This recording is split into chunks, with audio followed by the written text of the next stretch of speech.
Welcome to My Body, My Bump, My Baby, where we help women be empowered, intentional mothers. This podcast is best enjoyed sipping tea or taking a stroll in nature. This podcast is for informational purposes only and should not be substituted for professional psychological or medical advice, diagnoses, or treatment. Always seek the advice of your physician, midwife, or other qualified health provider with any questions about your personal situation, health, or medical condition.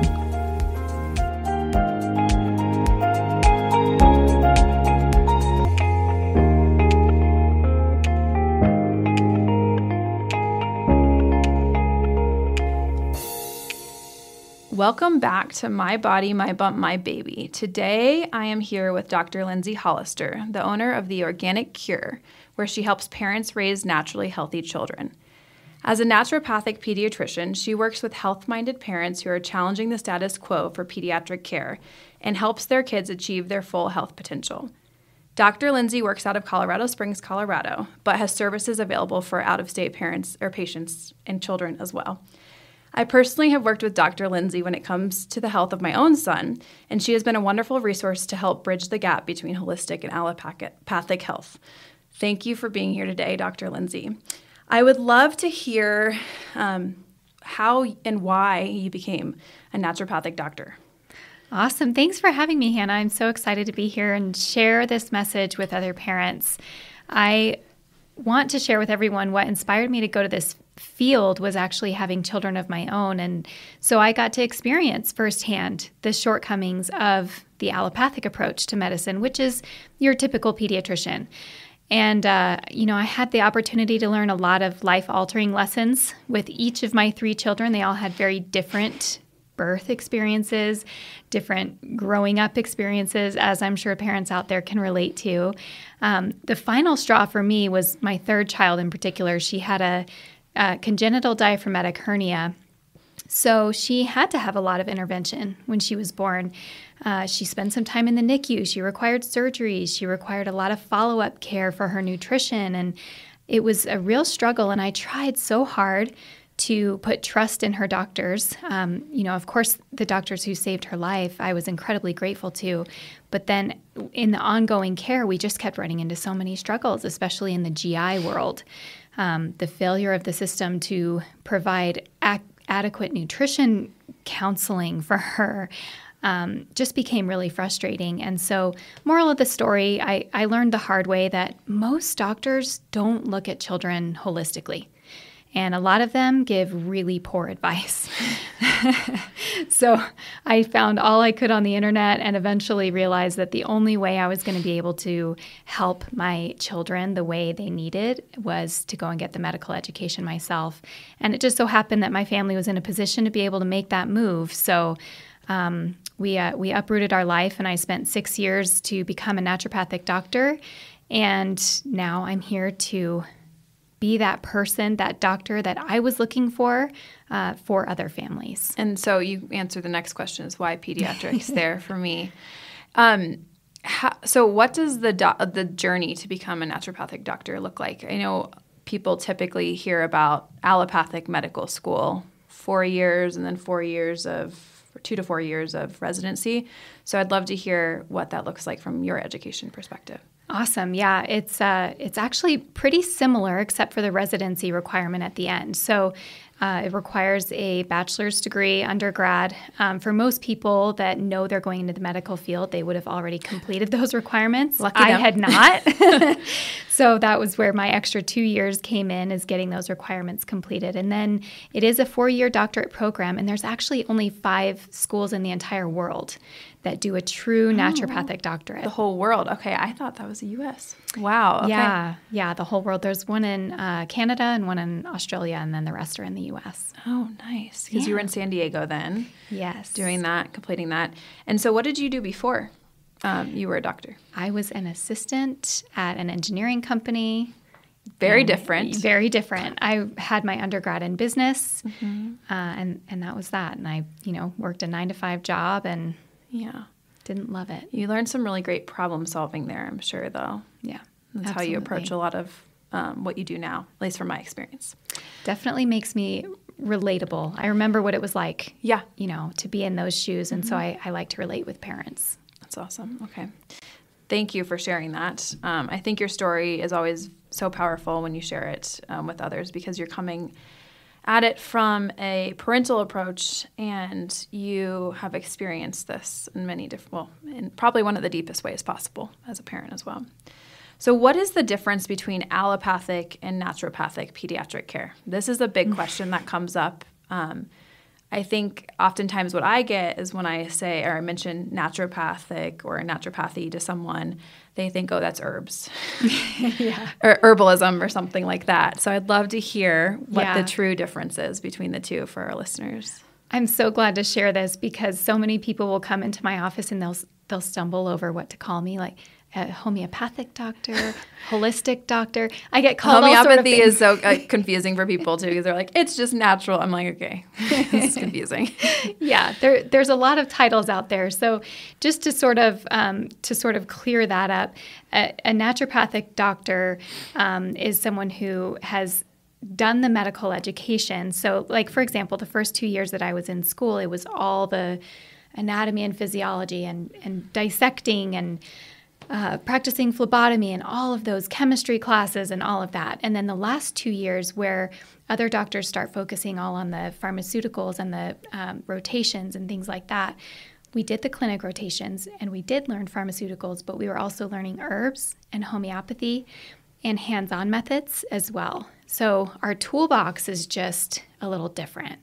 And so the main approach to care is what we do on the back end. The front end looks pretty similar in terms of doing a physical exam, doing a clinical evaluation to determine what we think the diagnoses might be and rule out the big things, be responsible. I still make sure I do lab work and refer people out, make sure we're ruling out any big conditions that we do need to treat medically. But then when it comes to treatment, my focus is on using non-toxic methods. We try to avoid pharmaceuticals, we try to avoid surgery, and we try to help the body heal itself first. Okay. And then if we try that and it doesn't work, there's always the opportunity to refer out and then use those other methods. Mm-hmm. And so the similarities there are, they seem most similar on the front end of how that works. However, I would like to comment on a well baby exam with you, or a well child check with you versus a well child check in an allopathic system. From my experience, is very, very different. Do you feel that it's different as well? And is there anything that you specifically know that is different that you do? Otherwise, I will speak to it. I would love to hear what your experience was. I know what I pay attention to is making it a positive experience that's very interactive, where I'm part of the team. So I want to listen to the parent. I want to hear everything that you're saying. I want to take your opinion into account. And in order to do that, I have to allow time. So that's probably the biggest difference, I would think. Yeah, that is a big difference. But it's also, I mean, like you mentioned, you wanted to make it a positive experience, not only for the parent, but also for the child. From my experience, when we walk into your office, I mean, Oliver never has to really sit down if he doesn't want to. I mean, you have a 2-year-old toddler. It's not going to happen. Even at 1 year old, it's just not going to happen. But you're observing as we, like you and I, are having a conversation about things that are not just, let's check his weight, let's check his height. We're talking about nutrition. We're talking about emotions that are going on in the family as well, and that might be happening in his life. What does sleep look like? And that doesn't just mean, is he sleeping through the night? That's a typical question that I would get in an allopathic office when I've been there. But in a naturopathic setting with you, it's more of, okay, let's talk about maybe how these other things, the emotions, the food, how is that impacting that sleep scenario too? And it doesn't mean he should be sleeping through the night either. And I mean, there's toys to play with, and it doesn't feel like a medical office is the best way to explain it too. I think that's a wonderful thing for children specifically, even just for adults. it makes you a lot more comfortable going in. I definitely see people's guard come down. Yes. And I really try to do that. The kids, too, as they get older, they have some nerves around coming into the doctor's office. They're anticipating things are going to hurt. They're going to get surprised at the end. And so I wear jeans because I get on the floor and I crawl around with them and I play with them and I try to let them know that I'm there for them. And one of the other huge things that I'm an advocate of is their body autonomy. So I am not about... I was going to bring that up. I'm not about making them strip down, feel uncomfortable, feel vulnerable, and have that whole this is okay because I'm a doctor conversation. I don't feel like it's okay just because I'm a doctor. It's okay if you want me to check that. Yeah. And so, with infants who can't voice their opinion, I ask the parents, do you need me to check them for any reason? Do you have any concerns that you want me to take a look at? Or I take a look over their shoulder as they're changing a diaper. And so we try to make it a very natural part of the experience that doesn't feel violating. Yes, it's a flow. I was going to bring that up too, of you asking that question of, do you need anything, like me to look at something? And if not, then nothing is needed. Yeah. The parent, in my experience too, mom always knows, dad usually knows if there's something going on. Absolutely. As well. So we've talked a little bit about the difference between allopathic and naturopathic care. Who is a naturopathic pediatrician for? Who are your patients? They're all health-minded in a sense that they know what they're trying to achieve is not just making sure their kid doesn't have a disease. They want to actually make sure that their kid lives their best life, whatever that might look like. And so for some parents, they're coming in to just make sure there isn't something wrong that they're missing. Could I be doing better with nutrition? Could I be doing better with sleep training or whatever it may be? And they just want advice. Or what can I keep in my medicine cabinet next time they get sick so that I can not have to go into the ER or the urgent care? And then there's other parents who make up about the other 50% of my population who are fed up because the system has failed them, much like I described, and they just know there has to be something better than what they've been getting. So a naturopathic doctor is good for a parent who is asking those questions, asking why. Why is this happening? And what can I do about it within the walls of my own home to help my child feel better? Mm-hmm. So some examples I think of in that second category is your child just has consistent ear infections and then they get ear tubes and then it's not clearing up the problem. Like that, I just think of from a young child perspective of someone that I also would recommend check out a naturopathic pediatrician or practitioner, see what they can do for you. I also see a lot on your social media, you posting examples of being fed up with the system as well and it not solve, knowing that there's something deeper. So autism spectrum disorder, you'll see a lot of children with that and the parents just knowing that there's something more than just being told that their child has this diagnosis, them coming to you and asking more about nutrition and also what's going on in the body's detox processes, that type of stuff. But oftentimes they don't even know that until they see you. Is that a right assumption to make? I used to think that, and that's kind of what I prepared myself for going into business. But what's really interesting is COVID kind of changed that. Ooh. And I think it caused a lot of parents to take a step back and ask themselves if they really trusted what they were being told by their practitioners. And so they now are coming looking for me. And they've already done some research and they're coming to me somewhat educated, but they're coming to me to help them put the pieces together in the context of their child. That makes sense because we're always inundated with these various pieces, but putting them together is the hard part. Absolutely. Yeah. If you are not trained in medicine or health in any type of way. It's still challenging for me. Yeah. And I have that conversation with parents a lot where I say, I hope you're willing to work with me because some of this is going to be trial and error. Mm-hmm. Because that's the thing about naturopathic medicine is there is no one size fits all. Mm-hmm. It's all customized. It's all designed for that individual. And so what worked to cure one child's eczema might not work for the next child. Mm-hmm. There might be a different root cause. That's interesting. And it sounds like you put a lot of time and effort into and like value into researching and looking beyond your textbooks that you even studied at school, which is not always common in an allopathic system where you're on the clock and you are essentially controlled by the insurance companies. So true. Yeah. Okay. So what are some of the most common issues that you see with your patients? I know we talked about like the 50-50, but do you see very common things that you're like, oh, here's this again? Absolutely. Okay. Eczema is a really common one, actually. Okay. That I think the question is what brings parents into my office. And so it tends to be like, what are the top things that parents are really bothered by that the allopathic system is failing them? Eczema is one, constipation is the other, and behavioral outbursts tends to be another one. Like something is going on with my kid, but I don't want to take them and just get them medicated. I want to know why this is happening. And then another common one is my kid's just getting sick too often. Okay. Something seems wrong in that regard. What would you say is, I have a couple of questions about all three of those, but what is for a healthy child, like your version of healthy in a naturopathic world, like what is the standard amount of times the child is sick in their first 2 years of life or 5 years? I don't know how we gauge that. Okay, so the statistical Yes, this is where I want to know the difference. Isn't it like 7 times or something in 1 year, 6 times? Maybe it's changed to 7. I don't know. But in 6 the first is what year? I was taught.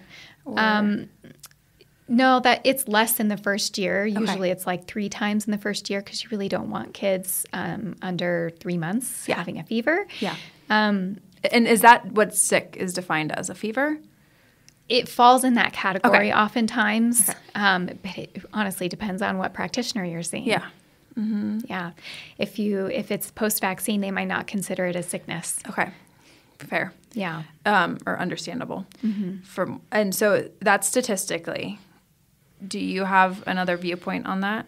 If I take a step back and think, who are some of the, healthy, out of the healthy population that I get to see, what is the norm? 2 to 3 times for an infant.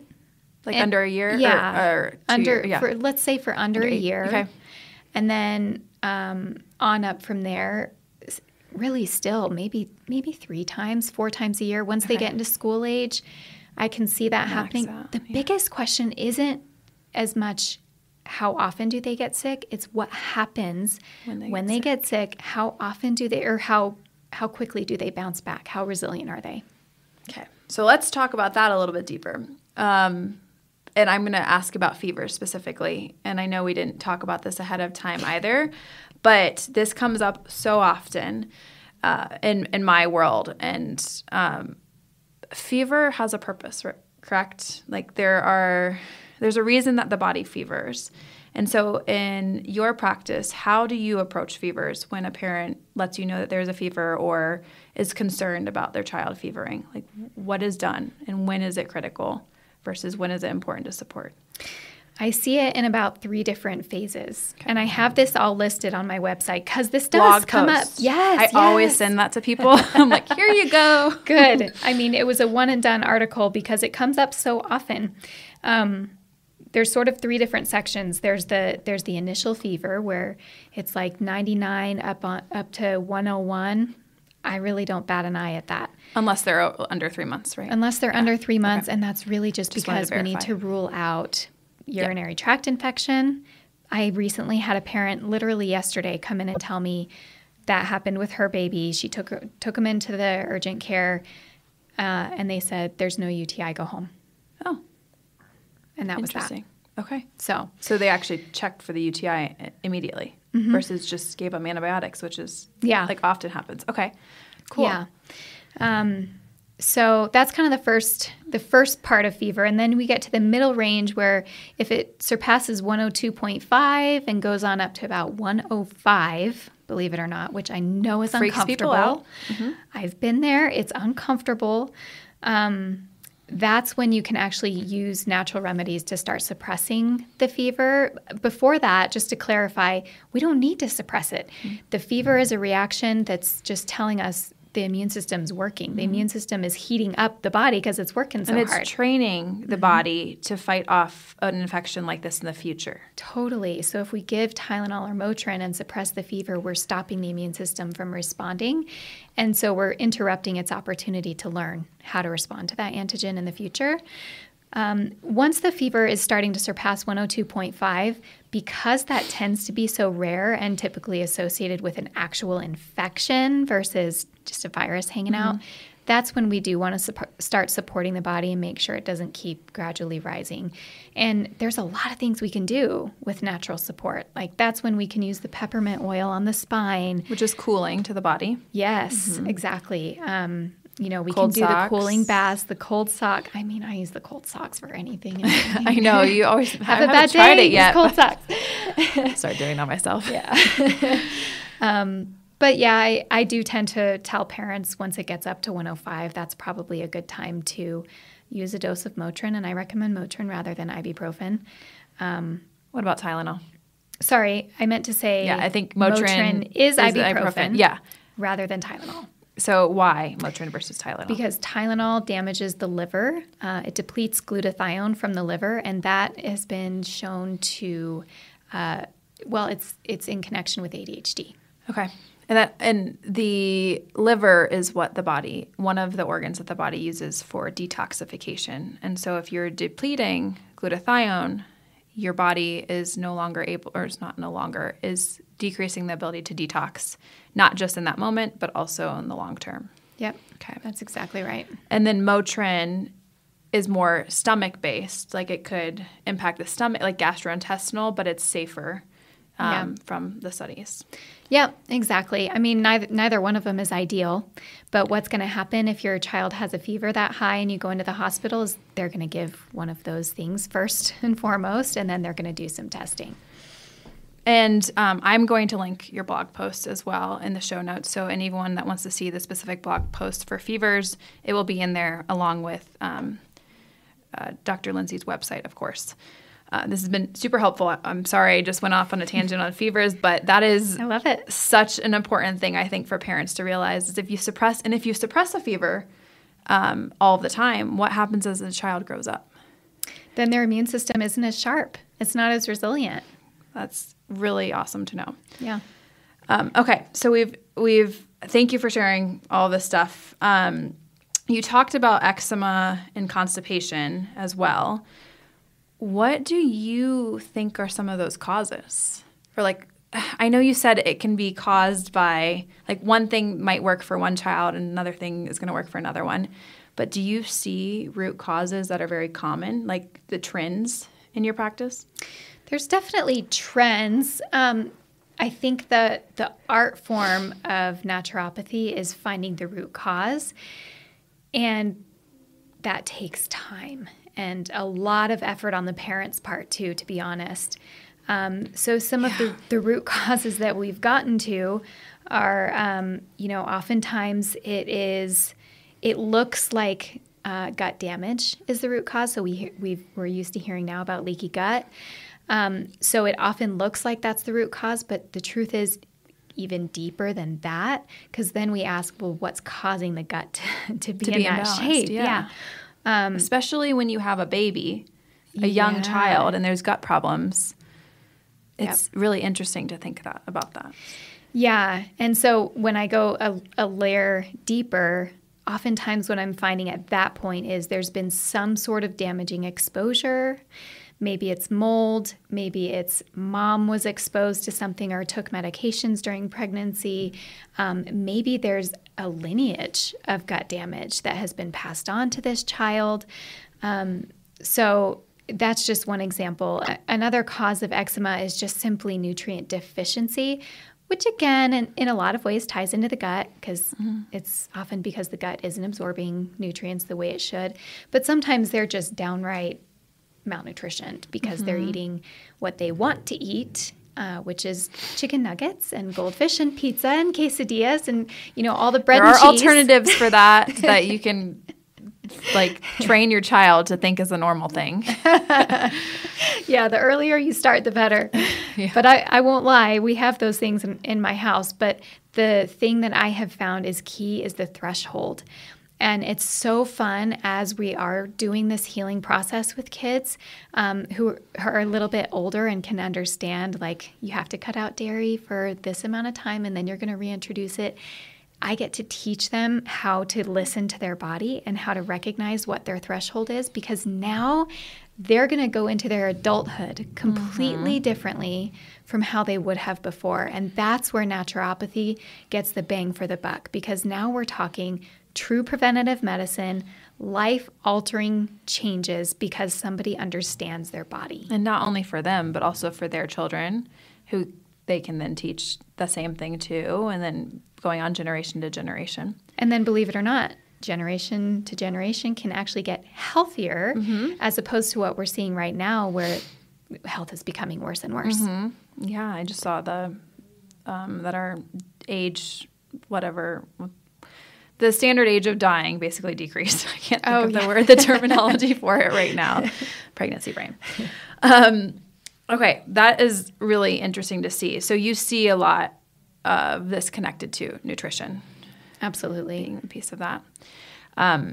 Okay, making a little bit of a pivot. We talked about well checks and obviously what the difference is between an allopathic and a naturopathic approach to it. But I'd like to talk a little bit more in depth about that. What age do you start seeing patients usually?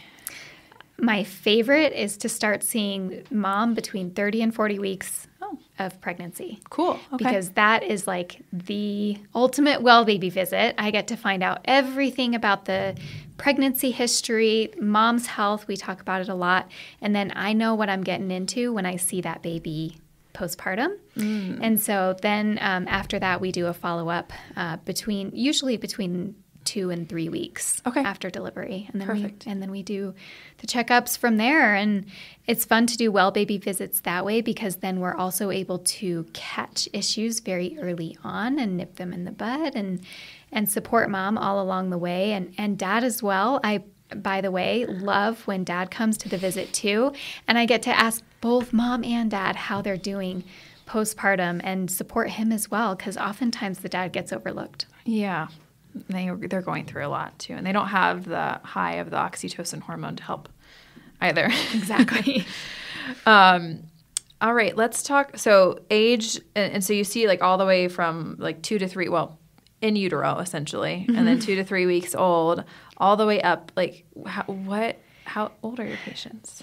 I've been gradually decreasing my age only because my practice is getting fuller. Okay. So I'm about age 16 is where I cut it off now, only primarily because at age 16 and up, the concerns shift and there's a lot more hormonal concern. And that's just not my realm of expertise anymore. And so I let somebody else take care of that. But so it kind of depends on the issue, because there are a lot of teens and young adults that age who are really just struggling with depression and anxiety and gut issues. And that's still something that I feel very comfortable supporting. Like that piece of it. I would like to talk about vaccines as well. Actually, let's start off with the regulations, or the regulations for someone licensed as a naturopathic doctor in Colorado. They're different state by state. Am I correct on that one? Very much so. Okay. So in Colorado, what are you able to prescribe, or no? Okay. No. How do you approach when someone needs a prescription for something? Typically, the patients that I work with have established care with sort of like a backup provider. And some of them choose to see that provider for their well child visits, and then they see me every so often, where other parents just sort of have that as a name, and then they see me primarily. So that's their prerogative. So that's typically what I do, is refer to their backup physician. The other thing that I do is I work closely with other colleagues, and our relationship is gradually getting more and more close-knit. We'll probably be sharing a roof soon with colleagues who do prescribe. Oh, cool. That's really cool to hear that too. And so what about with vaccines? How do you approach vaccines in your practice? Because that's part of a prescription. I mean, not being able to prescribe. Exactly. You also do not offer vaccines. Exactly. Yeah. So specifically in the state of Colorado, the way they've written the law excludes me from being able to administer vaccines. I am grateful for that. I was going to ask, what would you still make that choice or not on your own? Yeah, I think even if I had the choice, I still wouldn't do it. Primarily because I have found that it makes me such an unbiased resource for parents. So I'm actually able to have that conversation with them without having any ulterior motives, because I know that that's what a lot of pediatric practices are grappling with right now, is that their pay scale is centered around bonuses that they get for prescribing. And so I'm fortunate that I don't have to deal with that conflict of interest. Mm-hmm. And so when a parent comes in asking about asking about a specific vaccine or just vaccines in general, how do you approach that conversation? What are you sharing with them? And how do they typically leave the conversation too? I have parents all across the board, first of all. I have parents who come in and say they hands down are going to do vaccines. And then I have parents who come in and say, I will never touch a vaccine. And I'm comfortable with both. Because those families are comfortable with their choice. And so as long as they are comfortable with their choice when they leave my office, I've done my job. Because that's what I want for parents, is for them to feel like they can accept whatever outcome may come their way. So the questions that I ask them are very open-ended. How do you feel about vaccines? What do you know about vaccines? Do you feel comfortable with your child getting pertussis? What do you know what you would do? Do you have things in your medicine cabinet that are your go-to things at the first sign of symptoms? Because if you're not going to vaccinate, then let's at least make sure you're prepared for whatever may come down the road. Mm-hmm. And if you are going to vaccinate, let's have a conversation about what you can do for your child before and after, because it's important to me that your child has a healthy immune system before they get vaccinated. And it's important to me that their body then detoxes that vaccine appropriately and the adjuvants in it. And then it's important to me that we also monitor them and make sure that they're ready before their next one. Mm-hmm. And I will say that when it comes to actually taking a stance on vaccines, probably the only thing that I take an actual stance on is I prefer to spread them out more. Okay. Yeah, I love that approach. And I think that that's a very informed, you're giving the parents informed consent, essentially, and they're making that choice of if they're choosing not to vaccinate, they're informed of what are the things that their child is potentially more it's more relevant for them to make sure that they have a plan in place if their child were to get sick. And if they are vaccinating, what are the things you can do, again, to support the immune system? So, exactly. Yep. And so they leave that conversation knowledgeable either way with that information. Exactly. Would you like to talk about some of your experiences with vaccines or people that have come to you post-vaccine? Yeah, and what you've done definitely to support them? Yeah. I will say, let's just talk in facts. So I've had a lot of parents come to me after the 2-month vaccines. Which the standard schedule is, it's a combo of 6, right, at that time? 6 altogether, yeah. Yep. Okay. Yep. So that's the first time their baby's getting that many, and that's often a time when we see a reaction happen. Now, there's a difference between a normal, like expected reaction and an adverse reaction in the world of standard pediatrics. They call a lot of things normal. Okay. When I say someone's having a reaction to a vaccine, it may be normal, it may not be normal, but it's anything. Like even a swelling at the injection site. Absolutely. Because that's worth supporting. Mm-hmm. And it doesn't matter how severe. Yeah, absolutely. Absolutely. Okay. It's worth supporting.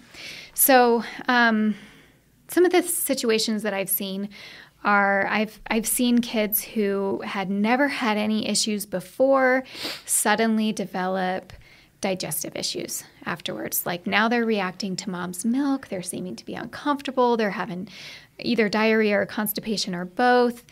So that's a common one that I've seen happen. Another common one that happens is about a month or so later, they start to have eczema. And the parents think back and they think, well, they've been reacting to this food ever since their vaccine. And a lot of times it's eggs or dairy. Yep. But they go into their foods. It is. It's common food. And there's a reason for that. It's because the immune system is inflamed and the gut is now permeable. And so regular food proteins are leaking into the bloodstream and causing the immune system to react. So it's not that we've developed an insensitivity or a sudden allergy. It's that the gut has been damaged by what it was exposed to and needs to be repaired. Mm-hmm. And it's that exposure is too early. Too, when you think about food introduction and the studies that have been done around that. So if they're being exposed to, the exposure is happening when they have the permeable gut at that time, which is so interesting to think about. Yeah. And so what do you do? How do you support a family when that happens? It depends on how long they've been struggling with the issue, because the first question that I ask is there stagnation in the system? Because if they've had symptoms hanging out for a long time, they're stagnant, which means that they're not draining, they're not detoxing, they're not eliminating things on a regular, everyday basis like they should be. And so we get that stagnation moving by using homeopathy. So that's first and foremost. And then the second step is healing the immune system. And that looks a little bit different depending on what age of child, but a lot of times we're incorporating glutathione. We're looking for ways to add zinc and vitamin A and vitamin D because those all heal the gut, which is the majority of the immune system lives in the gut. So we definitely pay attention there. If they're having neurological symptoms, we also incorporate some other things that support that system. If they're having behavioral issues, we support that. So we look at what the body is telling us, because in each different child, like I mentioned earlier, everyone's different, right? And so for some kids, the problem is going to go in their gut, and for other kids, the problem shows up in their nervous system. And the way that looks different is, sure, one of them might have digestive issues. That's pretty self-explanatory. The way it shows up in the nervous system is oftentimes sleep, fussiness, which gets written off as colic. Mm-hmm. When they're older, behavior issues. Yes. That'd be a piece of it too. Oh, yeah, absolutely. It's very interesting. And you mentioned, so the first step is to get the stagnation moving. Is that in whatever system it is that it needs, and not just the detox system? So you use homeopathy. Do you use anything specific? Okay, first off, let's talk about the difference between homeopathy and supplementation in your practice. Okay. Yeah, because I think that often gets confused. Even in the holistic world, people call anything holistic homeopathic support, and then they'll talk about using garlic. I'm like, wait a second. It's like a field of medicine to an extent. So can you explain a little bit of what that is, the two differences? Yeah. In naturopathic medicine, we call them the modalities, which essentially means the tools in our toolbox. So homeopathy is one of those tools, and it's just referring to the way that a particular remedy is prepared. And specifically, homeopathy is the practice of medicine where things are ultra diluted. So if someone were to be super hyperactive and look as though they're buzzed on coffee, the remedy for that is an ultra diluted form of coffee. Does that sound like your child before bed? Or yourself? Right. Yeah. So it's an ultra diluted coffee, essentially, is what it is. Would be the remedy for that particular set of symptoms, that we see when we're overdosed on coffee. And so homeopathy, when it enters the body, the behavior is much like the way we think about a vaccine, where we're introducing a little bit of the problem thing in order to teach the body what to do about that thing. Homeopathy is the same thing. So again, that's just one tool in the toolbox. And these are their own, it's its own system of medicine, essentially. It's the little pellets that you'll find at stores. If you ever see something from Boron or Highlands, that's homeopathy, which is different than your other modalities. Right. So the other modalities would be botanical medicine or herbs. Those are prepared very differently from homeopathy. Then there's nutrition. And under that umbrella, we're just talking about how to eat well. And then supplementation might even fall under that umbrella more than it falls under the umbrella of herbs and homeopathy, because where supplementation is really just talking about filling in the gaps that are missing in the diet. So that's how all of those things are different. And then there's even other modalities that we studied as well, like counseling was one modality, and then physical medicine is another whole modality. And that's a huge umbrella when you think about the many different ways to get hands-on care. Craniosacral would be in that modality too? Yep. Cool. How often do you integrate that into your appointments with people? I used to a lot, but I don't anymore because there's so many other talented specialists who do that full time. I feel like that you can my refer patients out. are better served doing that. Understandable. You want to spend the time with them doing the other things that you're focused on. Yeah. Cool. So we have the diet, nutrition, supplementation, physical modalities, homeopathy. So there's a bunch of different modalities that are integrated into your practice. And thank you for explaining that. And and what about families? How is the whole family taken into account with a patient, a child as a patient? I have a funny story about this. Yesterday, I was speaking to a family who had major differences between mom and dad. No surprise there. I'm sure we hear this a lot. Just what their thought process was or their views. Yeah, and what they wanted me to say. Mom really wanted me to say the kids need to cut out dairy, and dad really wanted me to say no. Leave dairy because otherwise, in my household, the dad would be in the pantry eating the pizza with the cheese.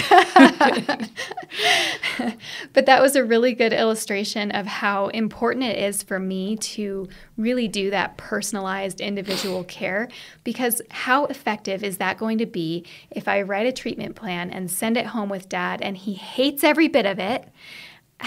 What's the dynamic going to look like in the household?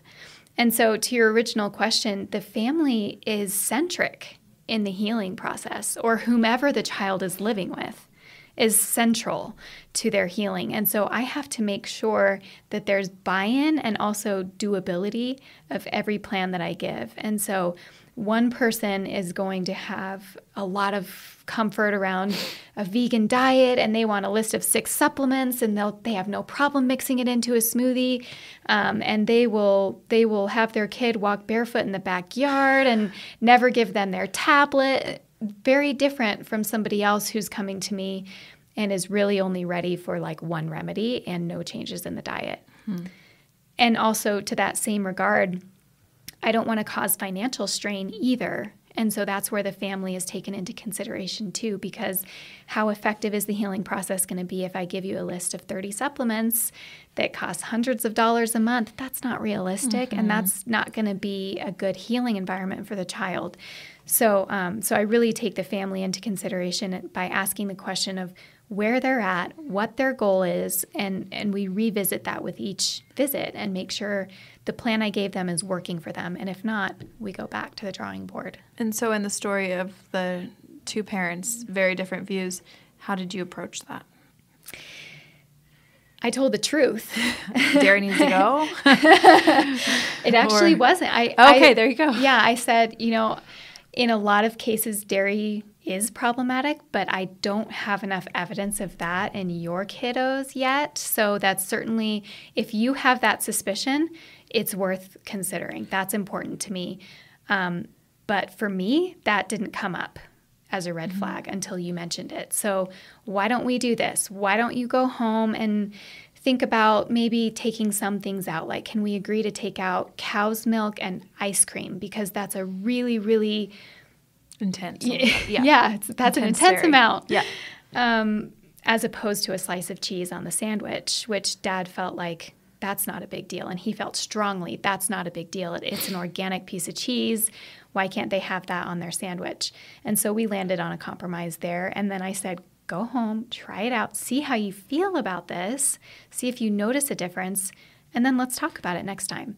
And that's where the team care it really comes in. I mean it when I say I'm only part of the team.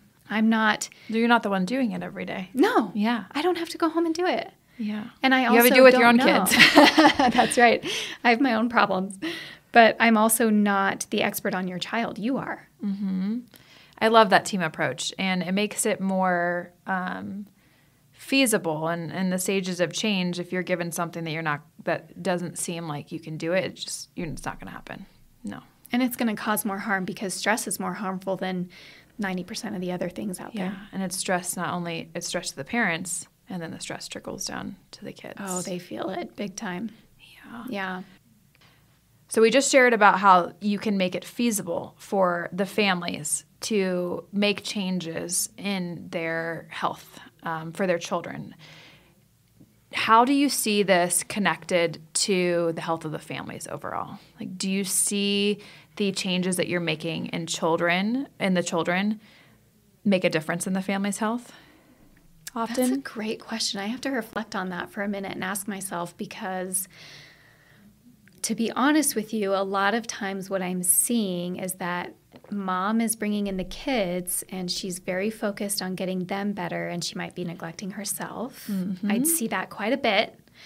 How do you approach that? If I have a good relationship with her, after we've established some rapport, I will let her know, and say, I think you might benefit from this remedy, or recommend. Again, my practice is growing, and so I'm actually bringing in a women's health specialist next year. So that will be part of my recommendation at that point too, is I really suggest that you get a naturopath for yourself, and we can all work together on this process. But another thing that I do see happening that does benefit the whole family is there's usually dietary changes and nutritional changes and healthy lifestyle habits that do end up trickling through the entire family, especially if both parents buy in to what's being done. For the child. Mm-hmm. Absolutely. Yeah. And then a lot of times it ends up being more sustainable because it does become an actual lifestyle change, which is kind of necessary when it comes to naturopathy. Mm-hmm. And just, everything that our kids are exposed to today, the food system is just so off. We're right around Halloween time, so we can talk about the food dyes and the sugars and everything in that food. But just being able to make those small shifts can make a huge difference in the children too, and adults. Oh yeah, absolutely. I've seen that personally in my life when I started shifting things, and then we had a child, and we don't keep certain things in our house. So my husband doesn't choose the wrong things as the wrong. He doesn't the wrong things. I'm just going to say it. But then he starts to notice, like, he has more bodily awareness now for himself, which is my goal of teaching Oliver in the future too. Is there anything else that you want to make sure that the audience hears today? Well, I do just want to. Why don't I just give a little pep talk, just a little word of encouragement, because I know there's a lot of noise out there right now. First of all, there's a lot of people claiming to be experts, and that can be really overwhelming in and of itself because people claim that they have the end-all be-all solution, and then you go and you try it and you think it worked for this person, it'll work for my kid, and then it doesn't work and you think, my kid's broken. Or guess what? Your kid now thinks they're broken because they pick up on that.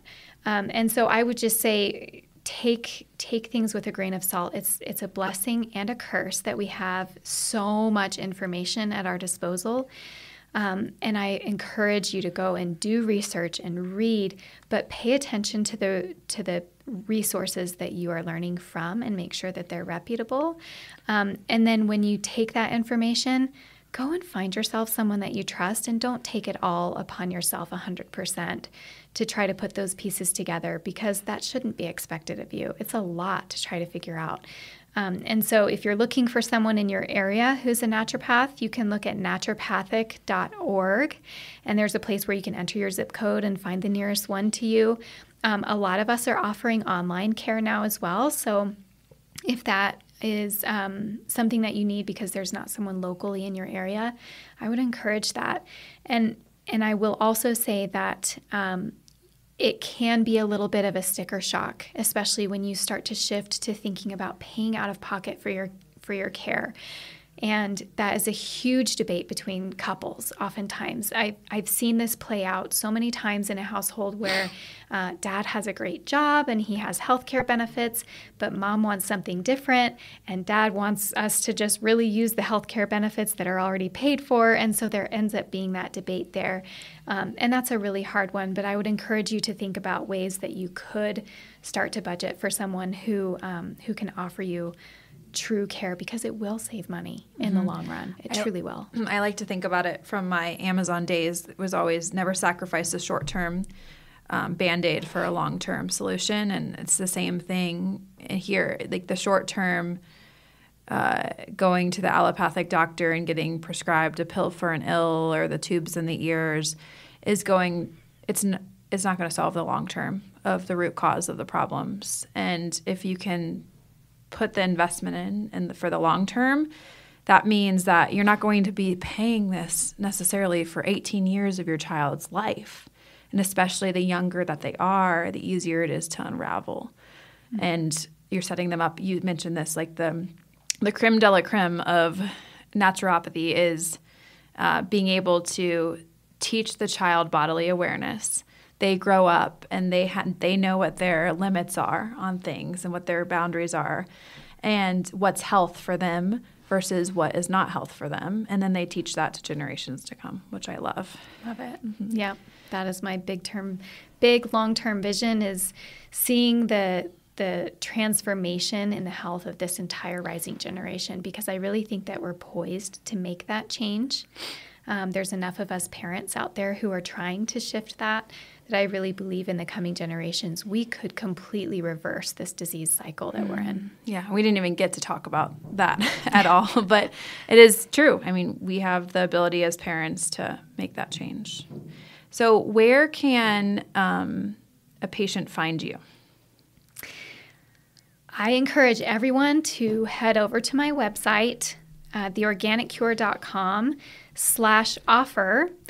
And that's where you can find out how I can help your family based on where you're located, what your needs are, what you're looking for. I have a lot of different offerings out there, from courses to coaching to individual care, so we can find the right fit for you. And I offer free consults to help you figure that out as well. Okay, great, wonderful. I will link all of that in the show notes. And just for example, if you're suffering with eczema, Dr. Lindsay has a great little course on eczema that you can go and take a look at. And then her blog posts are also phenomenal. Those can start planting some seeds too for you to maybe reach out and ask some more specific questions to you and your family. Love it. Well, thank you for joining us today, Dr. Lindsay. It was wonderful having you on here. We probably will bring you back at some point in time. I'd love to maybe talk about immune system and stuff to support that, and just I'm game. Let's do it. Some more in-depth conversations around things. But so great to be here. Thank you, Hannah. Awesome. We will see you all next time, and stay healthy.